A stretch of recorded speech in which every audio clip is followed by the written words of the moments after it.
Mr. Hoffman, your scan results are in.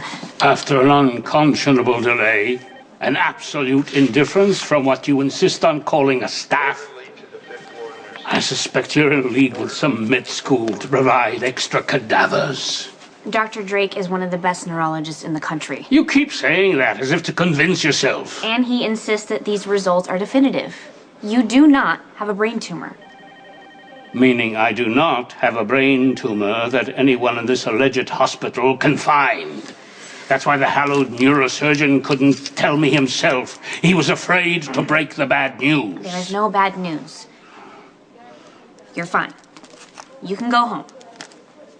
And this is your learned opinion as a candy striper? Are you even old enough to vote? I'm a doctor. I actually have a wall full of diplomas to prove it. I spent a lot of time at the Sorbonne acquiring them. In Paris? Ah, je t'aime. The city of light. Oh, the museums, the theater. Where did you live? Which arrondissement? The 5th. Latin Quarter, actually. I was a research fellow, so the apartment came with the deal. It was right off Saint Michel. It was wonderful. The restaurants alone in that area? Magnifique! And they cater to students, so they weren't all that expensive. There was this one bakery. I used to go there every single morning for my coffee and my baguette. I mean, it was so tiny. If you didn't know it was there, you would have walked right by it. If I needed a break or just some conversation, I could pop into any cafe. There would always be someone talking about philosophy or politics or wine or God knows what. The cafes. Places where people still value culture and intellect, where the art of conversation still thrives. I miss it. How did a cosmopolitan woman like you wind up in this hinterland?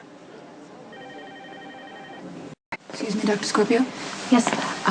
You have 3 patients waiting, and Mr. Hoffman should have been released by now. I know. Tell Steve I'm on my way. Okay. She told you to expel me, didn't she? There's no evidence of a tumor and your test results are fine.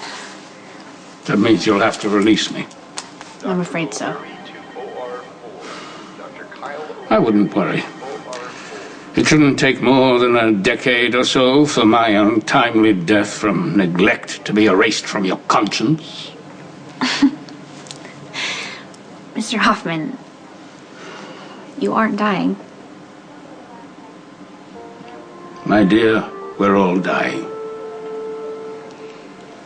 Okay, well, if you insist, I will schedule a follow-up appointment. Will that make you feel better? I suppose being admitted for observation would be too much to ask, even though there is definitely something wrong. Just because you can't find it in a casual series of tests doesn't mean it isn't there. Okay.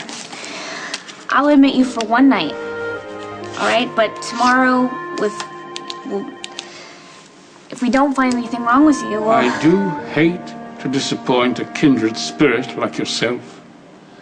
But you will soon determine that I am grievously ill. Why else would I be here?